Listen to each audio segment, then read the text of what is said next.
海潮里去传递一个观世音菩萨很重要的一句话：安宁海潮，受世间因。那所以这个曲子当初是这样来的，可这么多年之后，加上了3个字，叫做会呼吸。这个会呼吸4个字，会呼吸的听海之心。原来这个听海之心，在那个时候就是一个跟生命有关，跟出生的生命有关，跟人怎么去了解自己生命的存在有关。那以至于呢，这么多年下来，我就在想，整个作品里面最核心的关键是什么？如果我们今天要重新，因为其实整个作品的内容是没有改变的，舞曲一首到最后一个音符都没有改变。可是呢，加上这个影像，我们就想加上去真正的海。可是那个海呢，又不是只是讲一个大海，讲一个什么人生的波浪，不是，他讲的是那个孩子在母亲的肚子里面，他跟着那个海洋，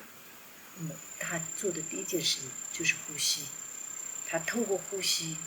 然后开始他的生命开始出现，然后在那个海水里面，然后听到了鼓声。这3件事情其实就是他生命的源头，他自己本身的呼吸，然后妈妈的这个肚子的海水、羊水、海水，然后呢，妈妈的心跳。那他这3件事情带着他的意识跟这3件事情出生。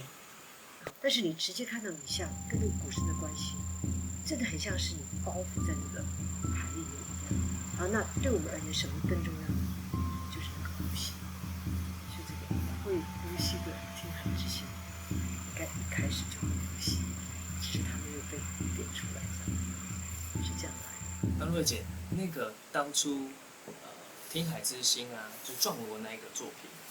怎么会想到用一根鼓棒、一根长棍去撞锣啊？哦，这个有故事，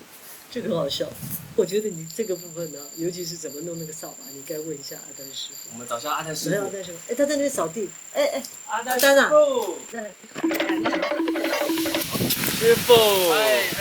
小三，什么事？我们有一个问题想问你，很好奇，怎么听海之心啊，会拿一根长棍去撞锣啊？跟我现在扫地有关。怎么说？我记得是这样，大概1997年、96年左右，那时候我们隔年要受邀去巴黎文化中心的场地演出。巴文的演出场地非常的小。那时候刘老师希望就是说有一个 solo 的作品，因为诱人很多都是打鼓，要有个像铜锣一样一个 solo 的一个作品，所以说好，阿丹你去找找看，然后我就在排练场当中就拿一个铜锣，就拿了一个短短的锣锤，我在那边试了很多的声音，这个铜锣大声小声都很清楚，但是它只有一个单音，它只能分大小声，所以有一些声音上的层次。在我一直在想说，我要如何把这样的一个铜锣的音色这么浑厚的音色变成一个 solo 的作品呢？心里面还在苦恼的时候呢，突然间，我的小女儿就现在的小佛了，她就闯了进来，她就拿了扫把，她就拿扫把当成马来骑啦，然后也有时候就拖在后面啊，这样子跑啊，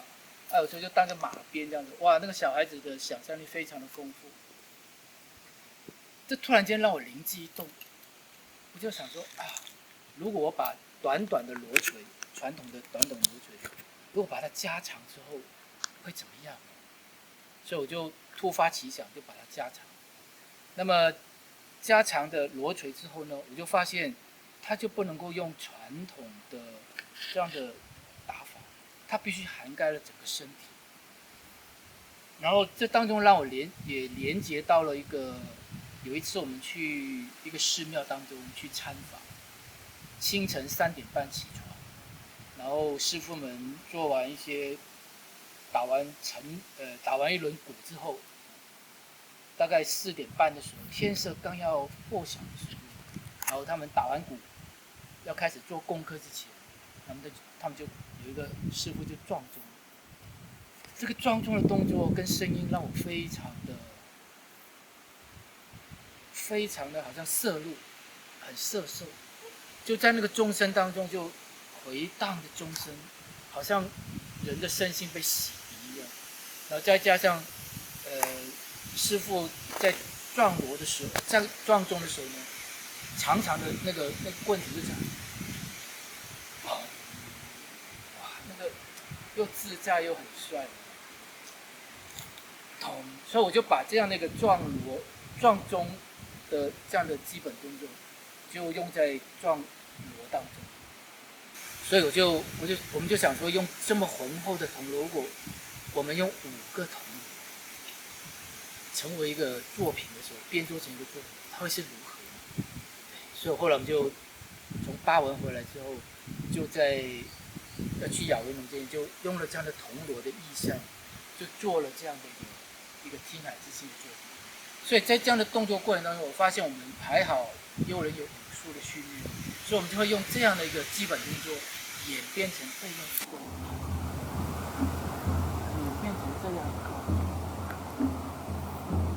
演变成这样的动作，从一个基本的动作，再加上一些翻身，最后我不晓得这个铜锣怎么说，这么的浑厚的声音，让人经历一种洗涤身心状态跟安静的时候，突然间我就想到苏菲旋转，就不断的，也跟着那个节拍，好像回到一个生生不息、永远都存在的感觉。最后，全部人就一个一个坐下来之后呢，最后我就在